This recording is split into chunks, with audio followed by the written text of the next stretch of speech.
Hello, and welcome to this eSchool News webcast.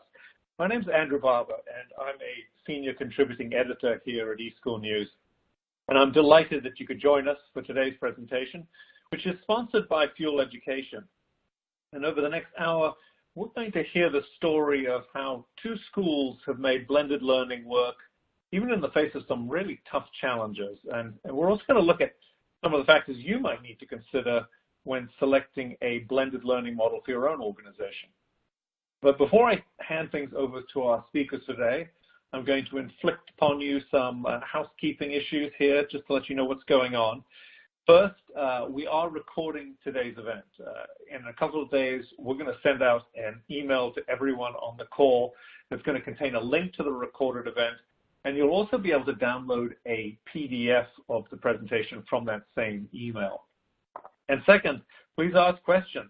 Don't feel as if you have to wait until the end. At any point during the presentation, if you have a question, just type it into the Q&A box on your console and hit the submit button. And I think there should be plenty of time at the end when our speakers can address your questions. We also have a chat function, which can be launched via the, if you look down at the bottom of the screen at the blue group chat icon down at the bottom there, use chat to talk among yourselves or to contact me or the eSchool News team if you have technical issues or any other concerns. But please don't use the chat to ask questions of the panelists. They're just not going to have time, as they're giving the presentation, they're not going to have time to monitor those chats. So if you have a question for them, please use the Q&A panel instead. And finally, I want to draw your attention to the additional resources panel on your console, where you can access the Fuel Ed course list and other valuable information. And with that out of the way, let me now introduce you to the facilitator for today's webinar, Renae Abboud. Renae is Director of Educational Solution Services at Fuel Education, but she leads a team of education specialists responsible for creating innovative and successful online and blended learning programs. Renae specializes in working with administrators through all stages of a blended learning implementation, including strategy, design, planning, and evaluation. And prior to joining Fuel Ed, Renae was a classroom teacher in Oregon and Virginia. And I'll leave it to Renae to introduce the two panelists for today's discussion. Welcome, Renae. It's always a pleasure to have you. Welcome back. Thank you so much, Andrew. It's a pleasure to be here today. And I'm honored to be joined with two blended learning administrators who are here to share, as you said, about how to make blended learning work under the toughest circumstances. And oftentimes we wish someone had told us what it was going to be like or which hurdles we would be jumping through to get a blended learning program up and running. And today we are going to have that opportunity through our speakers, Carol and Shawn. I'm going to introduce them here in just a few minutes, but before I do that, I wanted to share just a little bit about Fuel Education. At Fuel Ed, our mission is to partner with school districts in a variety of ways, specifically focusing on personalizing the learning experience for students and for teachers. Not one program is like another, and we strive to ensure that we can meet the needs of each unique district and their program. To help support that, we offer a large breadth of course offerings ranging, as you can see here, from pre-K solutions to career-focused electives and even AP. We leverage these resources for a variety of learning needs and school and district program goals. And the intent is to really identify what the school's needs are and be able to look at our breadth of offerings along with our solutions and services that go along with that to help to create that blended learning program.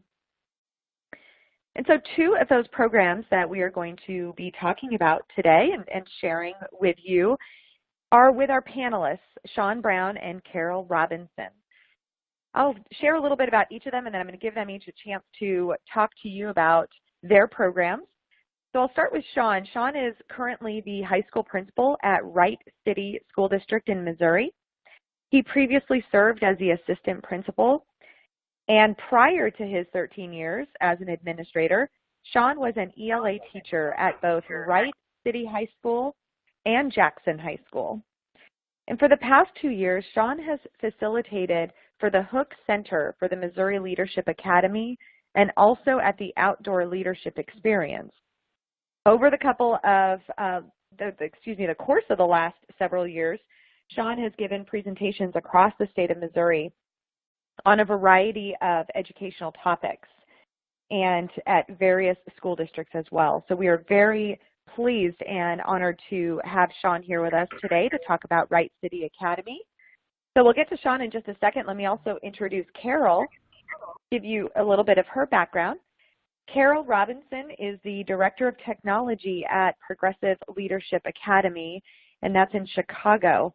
After earning her Bachelor's of Science degree in Health, Physical Education, and Recreation with a concentration on therapeutic recreation from the Jackson State University in Mississippi, Carol launched her career in education as a public school teacher in Jackson, Mississippi.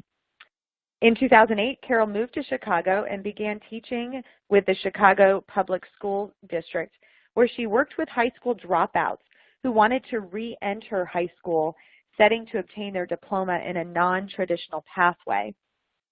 When Carol became the coordinator for the entire online program, she implemented blended learning into that program, which resulted, as she will probably talk a little bit further about, the great gains in online course completions that she saw there.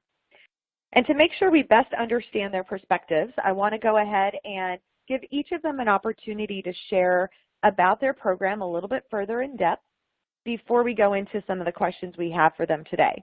So Shawn, I'm going to go ahead and start with you. Can you share with us a little bit about your program at Wright City? Sure. Wright City High School utilizes the program for our Wright City Academy. We have a classroom of 9th and 10th graders that we use the Fuel Ed program for, who are earning some credits. And we also have our 11th and 12th grade classroom for students who are in need of some credit recovery. We've been extremely happy with the progress that we've made with students completing their coursework on Fuel Ed and allowing them to graduate. We also utilize our online blended learning to offer some AE advanced placement courses that we are not able to offer here at the high school, and we also use it to offer some other courses in foreign language and some things that we are not able to offer due to our size. We're a high school of about 450 students, so we have approximately on any given day somewhere around 50 to 55 students who are utilizing a blended learning environment. Some of those students have it built into their schedule, so they'll do normal coursework for a majority of the day and maybe do an hour here or an hour there of blended learning throughout the day. We do have some students who are in our academy programs that is their sole way of gaining their credits. So they will be on an online course of virtually the entire day, and they will pull out then to do some PE and some other extracurricular courses. Great. That's a great overview. Appreciate that. Carol, can you share a little bit more about your program? Absolutely. I work at Progressive Leadership Academy, and our program offers students opportunities to get back on track and complete the necessary requirements to obtain their high school diplomas. Here at Progressive Leadership Academy, we require that students complete 18 credits for graduation.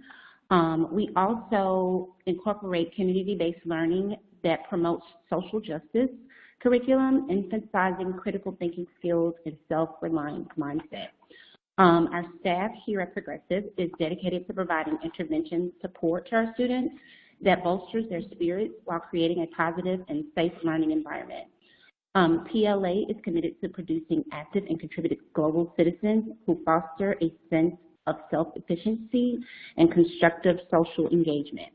Our students also have an opportunity to earn their required high school credits through our flexible school schedules. We offer personalized learning and participate in dual enrollment to obtain college credits. Qualified students are also partnered with community internships and can earn high school credits through various work-study programs. We offer flexible schedule, meaning that the students can work in any location that they desire. If they have a job and they need to do that, we offer that as well. Fantastic. You both have been able to share with me, and it sounds like a lot of the flexibility that you offer in terms of what that means by blended learning, that we are providing students the ability to modify their pace and their space and how they are accessing their courses. It sounds very, very innovative at both of your programs, so I appreciate the overview. We know that it's important to show that your blended programs don't carry that stigma that we often have or used to believe, that these online, innovative, or blended types of programs are set specifically for alternative or last chance situations. We want to be able to bring that positive light to blended programs. I have personally been able to witness valedictorians who are working through blended and online programs and moving that away from just the students who need that last chance opportunity. So I'd like to start with you, Shawn. If you could answer for us, how do you brand and market your program so that it is positively seen and welcomed by the community? How do you get that buy-in in a positive way? Well, I think it speaks to really kind of what you've just spoken about. I have a student, one of our first students to utilize the advanced placement opportunity, took a computer software course on our AP through our blended learning, and was able then to, in fact, he was one of our speakers at graduation, and he is now Cal Poly Tech in California, which is a huge coming from our small community in Missouri. So to be able to definitely let our students know that this program is not only for students who may need some credit recovery, but we also definitely brand that with this is opportunities to give you classes and make you aware and things that you may not be able to see in Wright City, or classes you may not be able to take, that they're able to expand their horizons. Students who are advanced who would like to accelerate. We have some students, we have a flex program. And we have students who will accelerate with the online blended learning, and from that they'll be able to gather their credits, and then maybe the second semester of their senior year they're able to go to college for a portion of their day. So a lot of times we just tell them that, you know, there is it's a unique path, and it's very individualized and a personalized learning plan. And we're able to talk with them, talk with their parents, talk with our community about all the doors that it just opens for all of our students, not just simply students who may need an alternate path to earn credit back, but for those students who may need to accelerate or to take courses and offerings that we just can't offer here just in their traditional setting. That's fantastic. And if I can just ask one more clarifying on that. So when you do offer those courses that are not available at the high school, are those just based on need and demand, or do you put a larger catalog out there of the additional blended options? You know, we put a larger catalog out there. A lot of times it will come down to individual students, as in our counselors are sitting down with them and looking at their plan, talking to them about their 5-year plan. What are some courses? You know, we have some students who want to take a medical field, or again, like the student who want to do some computer engineering. We hadn't had our Project Lead the Way Introduction Engineering courses online yet. They weren't here in our building yet when he was ready to do some coursework, and that's why we were able to do that for him. And we have a lot of students who are like that. If they're on a biomedical field, look, we don't offer any of those courses either. So we definitely put that catalog out there so students and parents can see it basically from their freshman year. And as they start to put together their 5-year plan, they can look at courses that we're just not simply able to offer and start to chart a path and just sit down with our counselors, and we really try to work with each of them to put blended learning in there so that they can be successful. That's fantastic. Thank you so much, Shawn. And Carol, I know for you, there's probably a little bit on that flip side because you initially start with supporting students who really want to get back on track with that high school diploma.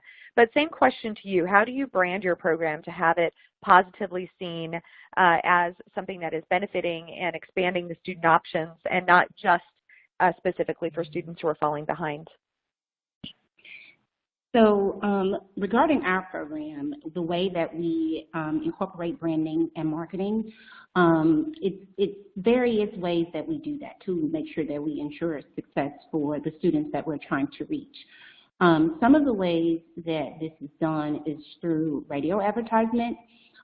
These are things that typically, you know, we pay for.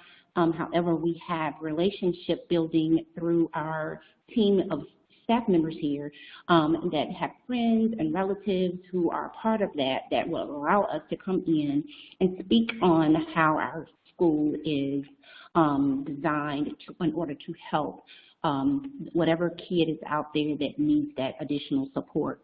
We use flyers and brochures.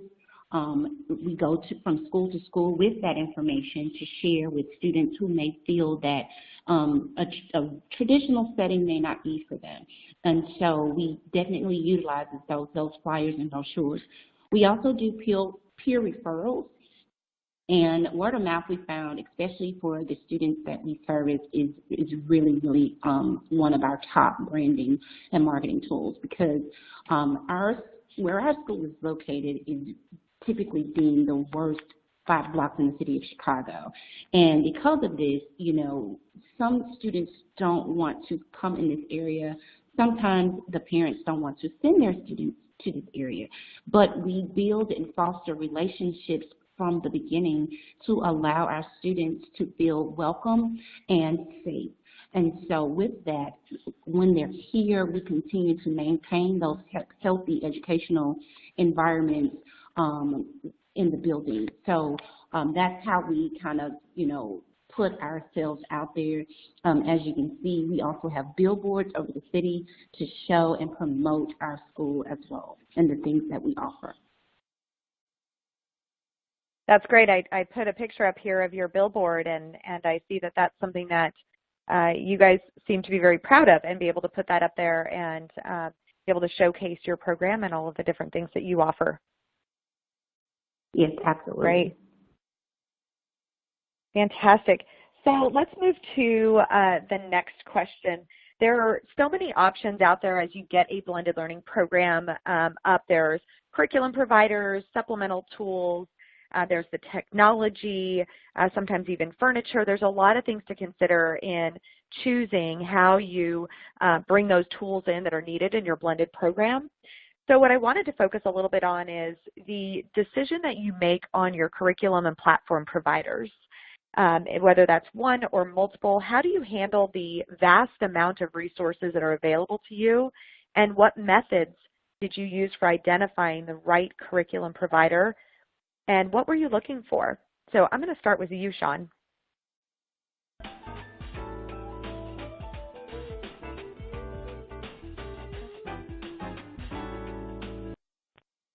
Okay, sorry. I was muted. One of the things that we wanted to take a look at, this is our, we've been with an alternative program, or excuse me, an online program for a number of years, and we have had mixed results prior to coming on with Fuel Ed and utilizing the program.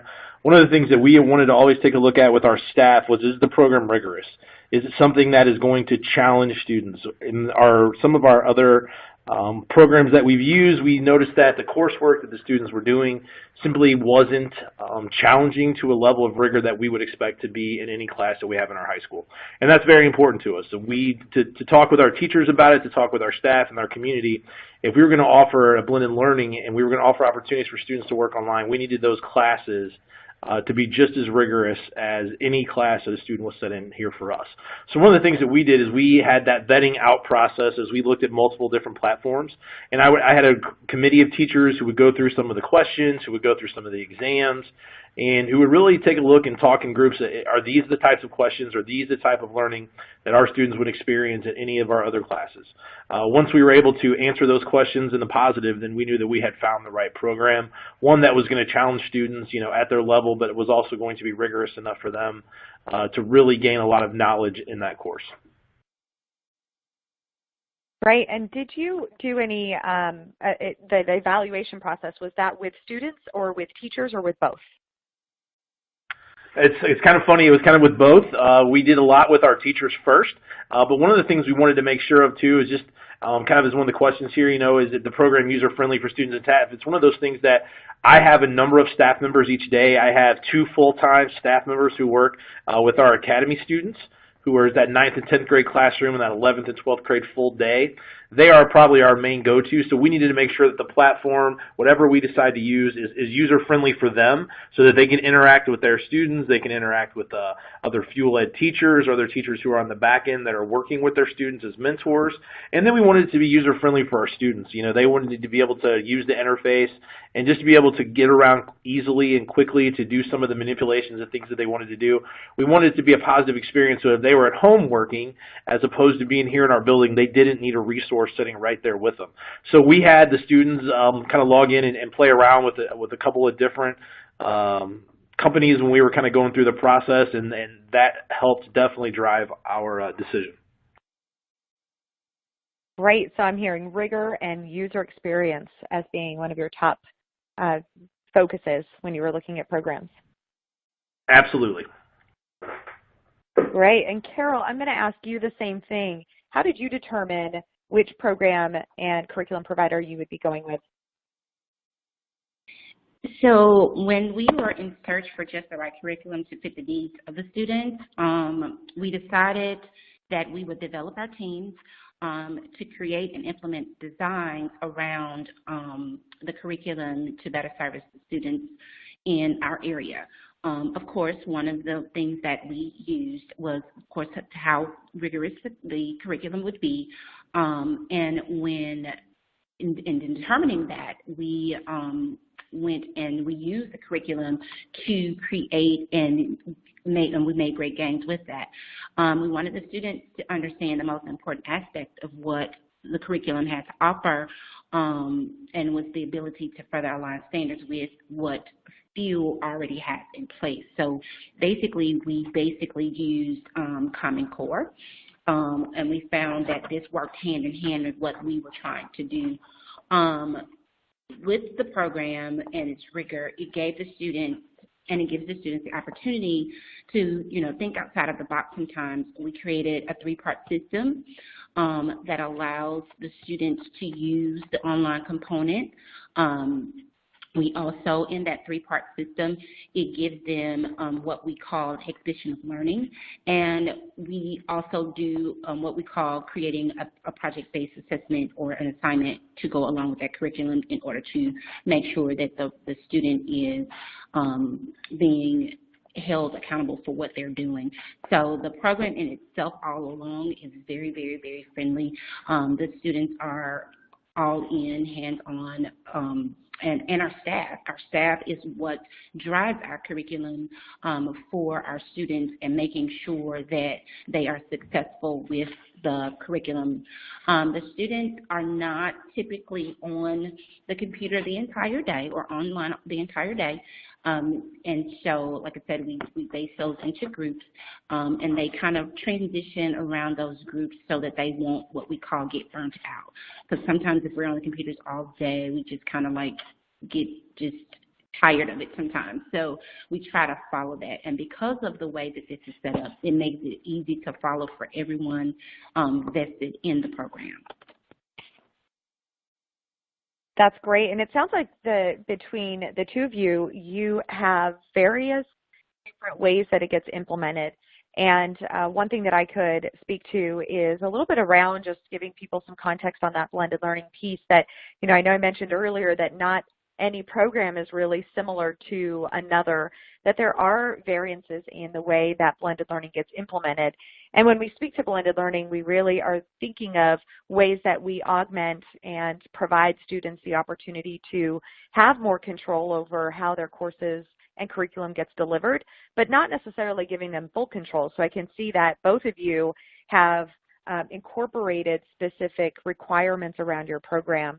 And so, Carol, as you were talking about how you have wanted that 3-part system and that component, for example, of the project-based opportunities within the curriculum, how did you bring that, or was that a big piece in determining the curriculum, or did you decide on your program first, what your model was, and then want to find the curriculum that fit in with your program, or did you do it the other way around where you found you did the curriculum you wanted to go with and you modified your program based on that? So to answer your question, we found the curriculum that we wanted to go with, and we based our program around that. And we found that that worked best for us, and especially with the team, because we wanted to make sure that the student was able to get the concept that we're trying to get out. So, and it really worked best for us that way. Great, great. Thank you for clarifying. So let's move on to the next question. And, as many would agree, your team is probably one of the most significant factors in ensuring success in your program. I've worked with a lot of schools and a lot of staff, and I have realized that it's not just the professional development you offer to them, but also the amount of grit and effort that the staff members put in. But before you actually get to that point, how did you determine the staffing needs of your program, and what type of roles and qualifications were you looking for? And then most importantly, how did you onboard and continue with that professional development for your staff members? So I'm going to start with you, Shawn. Sounds great. Yeah, absolutely. The first thing that we were looking for, and I'll tell you, we have two separate environments, mostly for our blended learning. Again, we have the all-day program that is with our 9th and 10th grade, 11th, 12th grade students. And I will tell you, first and foremost, the number one thing we had to have out of our staff in there is someone that connects with kids. And again, those are some of our more challenging students who, for whatever reason, the traditional path of high school wasn't working out for them. And again, some of that could be purely academic. Some of that could be systemic from some of the home environments that they're coming from. So what I needed first and foremost for those specific rooms were people that could connect with students on a level that would be able to show a lot of empathy, who would show a lot of determination to work with them when those students got frustrated. And again, at the high school level, that's a person that's going to be in a classroom with those kids nearly all day. It's the closest thing. I joke with those guys all the time. It's the closest thing to an elementary school environment that we have here in this building, because those kids don't move a lot. The qualifications for them, really, again, it boiled down to a lot of personality for us, but they're just teachers. They don't have to have for us to run our blended learning program, they don't have to have a specific degree. I have a science teacher who is in one of my classrooms, and I have an ELA teacher who is in another one of my classrooms, and together they form an amazing pair because they will be able to work with students. We have a number of then our teachers who may push in during the days there. We have A+ tutors, which in Missouri is a program that students can earn some free college, and one of the things they have to do is some tutoring hours. So we have a number of A+ tutors that are juniors and seniors that we will have pushed in those rooms throughout the day to provide some extra tutoring for our students that are in there. And we set aside a time for professional development for these folks who run both of those programs, plus we offer blended learning or online learning 5th, 6th, and 7th hour here in our regular school day. And I have one of my band teachers. She does 2 hours of that, and I also have a social studies teacher that does another hour. And for all of those folks, plus the 2 folks that run our alternative programs, they get professional development every Wednesday. We have early release here at our district, so every Wednesday they get together for an hour. And they discuss all types of professional development. They discuss things that are going on with the curriculum, the things that are going on with the program, things they're seeing with their students, motivational strategies, just anything that you can use with their students. They get together and work. And then when we have our release days for professional development, that group gets together and they plan together and they work through professional development all on their own, kind of separate of our other teachers, to be honest, just so that we can provide them with the best learning opportunities possible. And I will tell you, they spend a lot of time on the phone during some of those meetings with some of our partners at Fuel Ed, just to discuss some of the programming, discuss some of the things that they're seeing, so that we can have the best experience for them and for our students. Great. So it sounds like the professional development is more of a twist on a PLC or a professional learning community, where they've become a community of their own, but then also have reached out to other people, both at Fuel Ed and probably in other programs that are doing the same, to learn and grow in that opportunity. Absolutely. And we've also been lucky. We've had a lot of folks, since they've kind of seen our model, we've had a lot of folks come around from the surrounding areas, a lot of smaller schools who are trying to figure out what program fits their needs best will come and sit with our folks during the day, and they'll spend a Wednesday afternoon with them in that kind of PLC model, and they'll discuss the pros and the cons and discuss what they would like to do and see what that looks like. So our folks have been great ambassadors for the program, specifically not only here in our community, but also in our communities around us. That's great. And I'm assuming with your consistent getting together in groups and on those release days where they're planning and doing professional development on their own, one of the things I've noticed is a great skill to have in supporting staff is their willingness to change. And it sounds like that's probably something that they have consistently been evolving within your program. And something that I've seen has been a tremendous strength with staff is that they're understanding that this is a new program within a school, and it will require that willingness to change, tweak things. You learn something new, and you make a change right away into that program. Are you seeing that as well with your staff? Most definitely. I will tell you, sometimes that changes minute to minute. Sometimes it's hour to hour. Sometimes it's day to day. You know, I will always tell folks, they ask me the number, what are you looking for in a staff member? And I will say flexibility.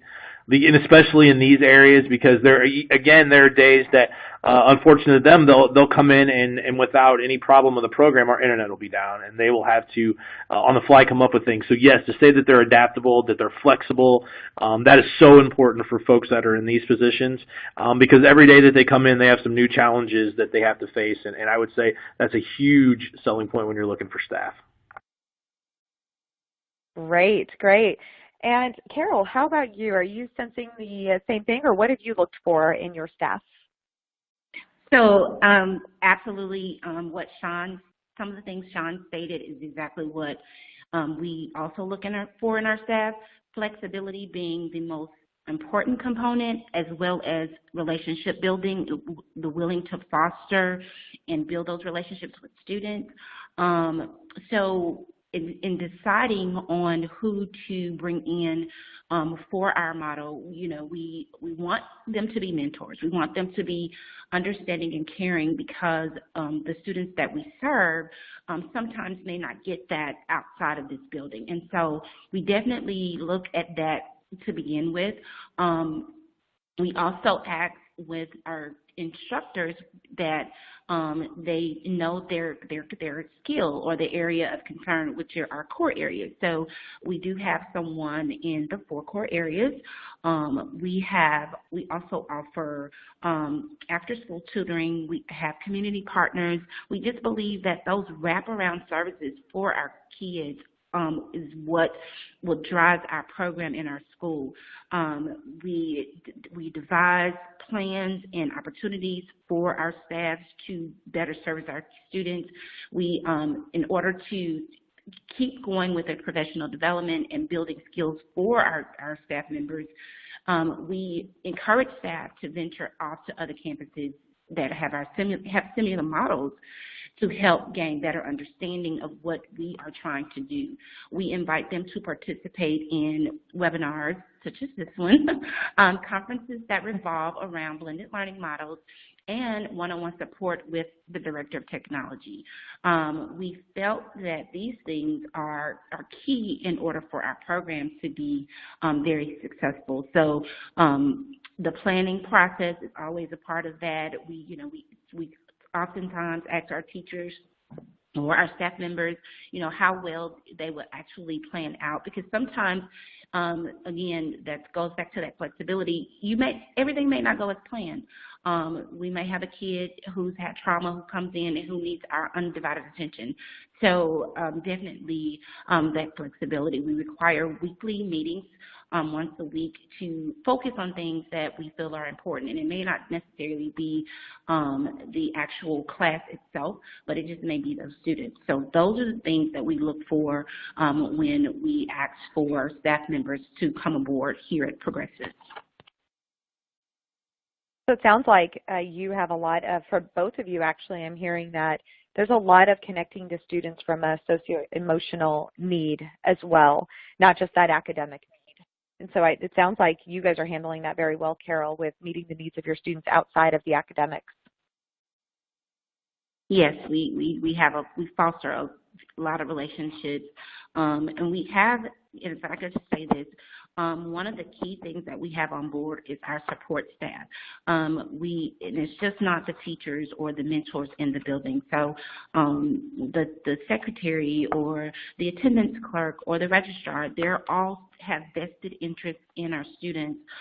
We have community activists. We have social workers. So again, we have those wraparound support services for each and every one of our students in order for them to feel success, because that's the most important thing for us. That's great. Thank you so much.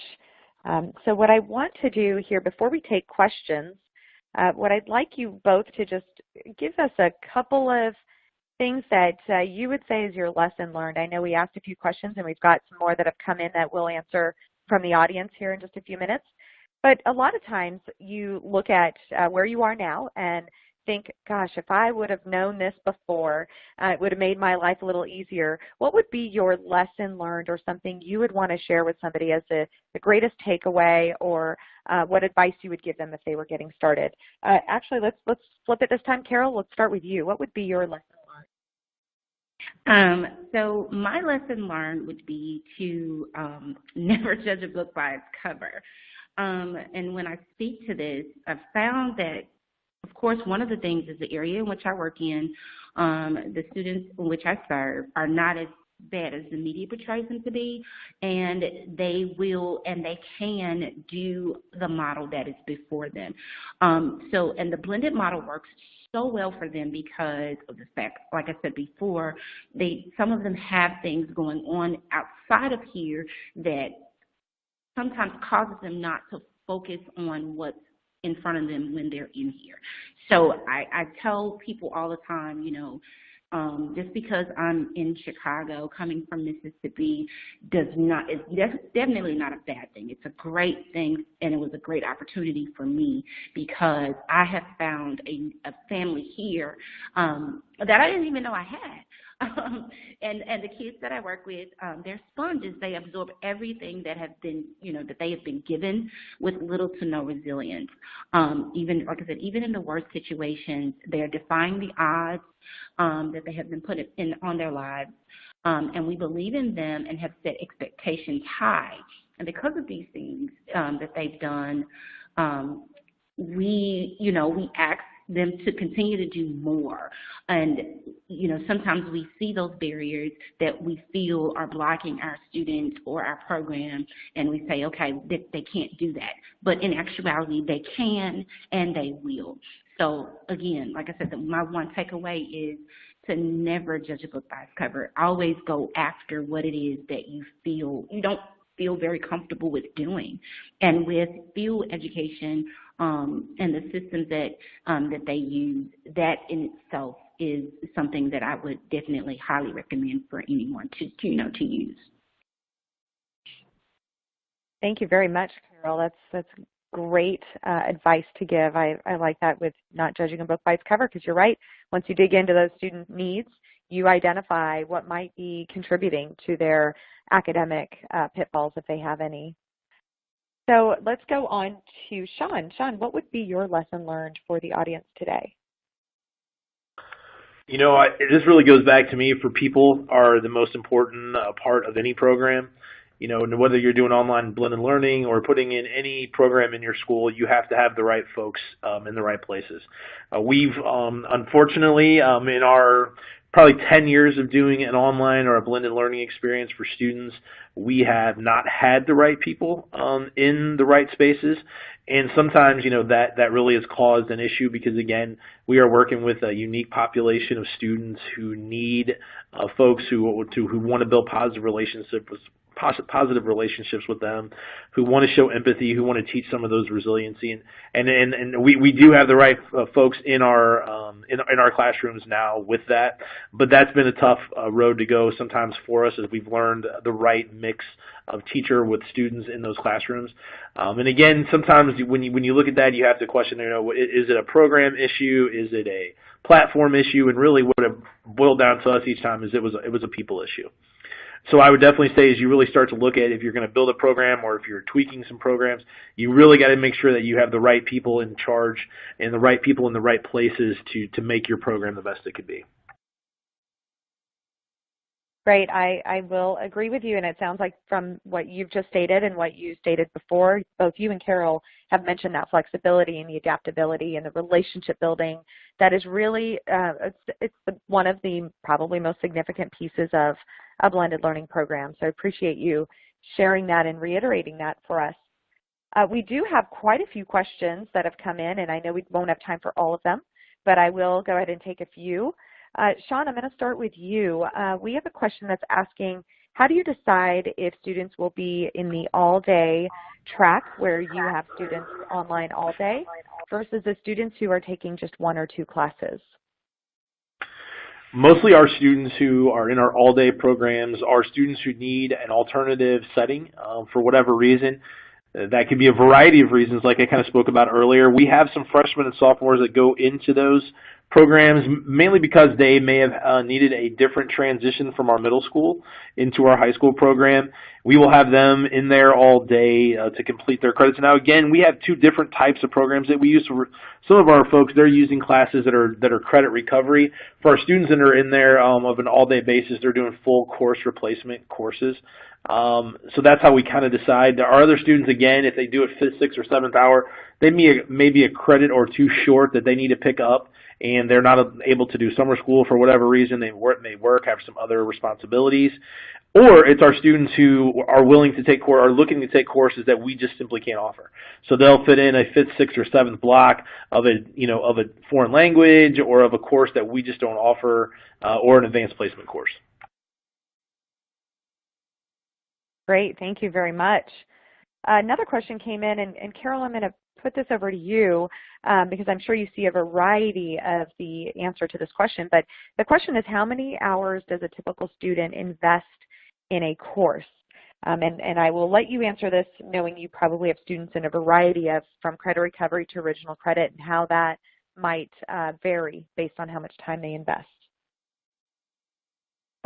So with our students, being that they're here majority of the day with us and their classes are online, I see that it takes about, they normally typically do about 3 to 4 hours solid a day online. And with an actual course itself, it just depends on the motivation of the student. And it also depends on the subject area. So I tend to find if it's a science course or a social studies course, we have students, if they do that 3 to 4 hours a day on that particular class, they are completed with that class with anywhere between 3 to 4 weeks. And that's, that's a really, really, really good student who just typically focus on that. With an English and a math course, it's kind of a little bit longer. Even with the 3 to 4 hours online, we tend to find that they need more support in those areas. And so that's when we get a lot of one-on-ones from mentors with those students. So roughly it'll take them anywhere between 90 to maybe 120 days to complete that course. Overall, the classes that and the hours that are put in are pretty set for our students. So, in order for them to actually say, hey, you met that requirement in that particular area, there's a set amount of time and seat time that they have to have. So 3 to 4 hours a day, anywhere between 4 weeks to a month or 2 is typically what our time frame looks like. Fantastic. And I will add that from on the Fuel education side, when it comes to the amount of content that is included in the courses, the original credit semester courses include 90 semester hours, which is a typical semester worth of content, and that the credit recovery courses come with 60 semester hours of content. And how students complete that at their varied pace will, again, like Carol was just saying, will depend on the student and will depend on the school requirement as well. So that's a great question. Thank you, Carol, for helping to answer that. A couple of other questions came in. Thanks. A couple more came in specifically towards the teacher. And I believe both of you use a variety of Fuel education teachers and leveraging your own teachers. Can you explain a little bit, I'll go with you, Shawn. I believe you use a mix. Can you explain how that works or what helps you to determine the instructional model, and then how your own teachers handle that workload if there's a lot of planning for them? Sure. So for our teachers that just do it 1 hour or 2 hours a day, there's definitely not a lot of instruction and planning. They simply work with the platform. Once they get used to the platform, if they have students who are turning in work to them, they will be grading that work depending on what courses that they are assigned to. Then we also have some few other teachers on the back end who do some of the grading and who do some of that for us depending on that course. For our teachers that are with our students all day, again, there's not a lot on the planning side. There is a lot of the working with them. They do a lot of mentoring and facilitating the learning with our students.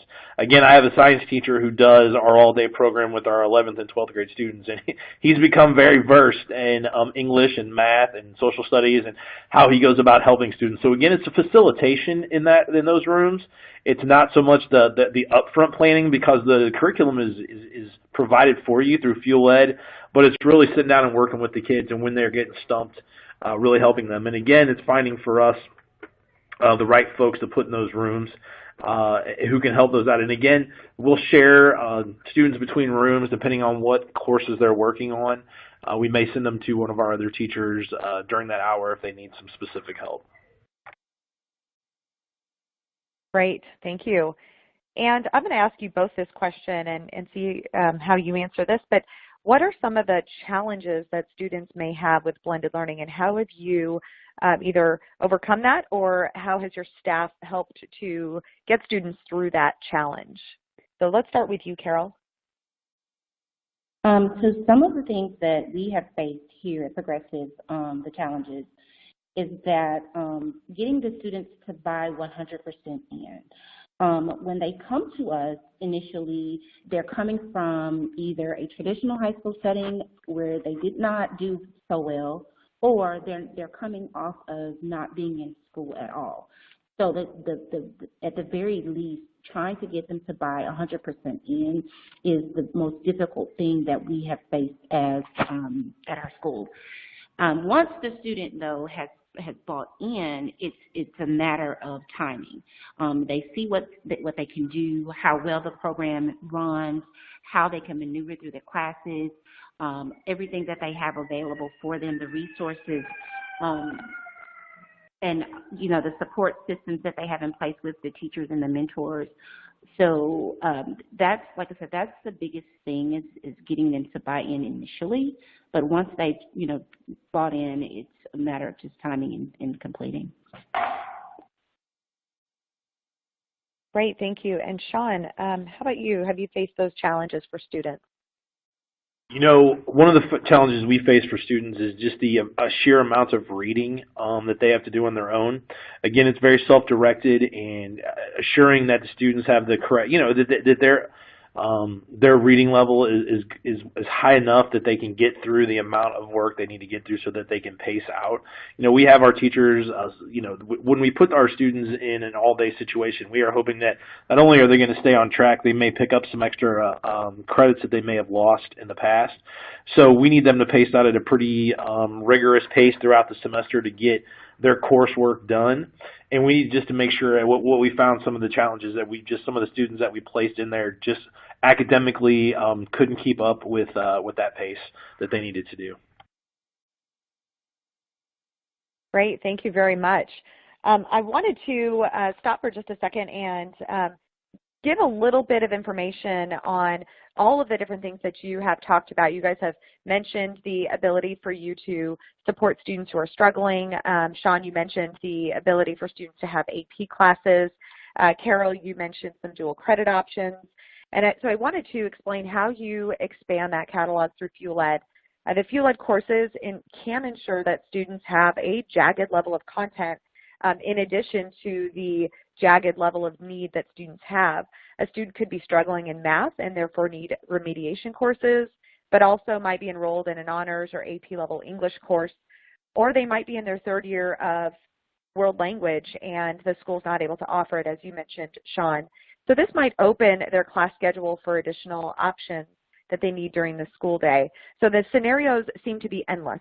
And just like you both have stated, I have worked with many districts, and in particular there was one I attended where they were hosting a parent night to explain their new blended program and the multiple opportunities that they offered to students. And in that session, I heard 15 to 20, maybe even more parents who stood up and asked questions specifically about their child's scenario. And I'm kind of seeing these pop up here in the question and answer portal here. And a lot of times these parents were asking, can it work in this situation, or can it work in this situation? And I remember the superintendent responding to each parent and saying, we will make it work for your child.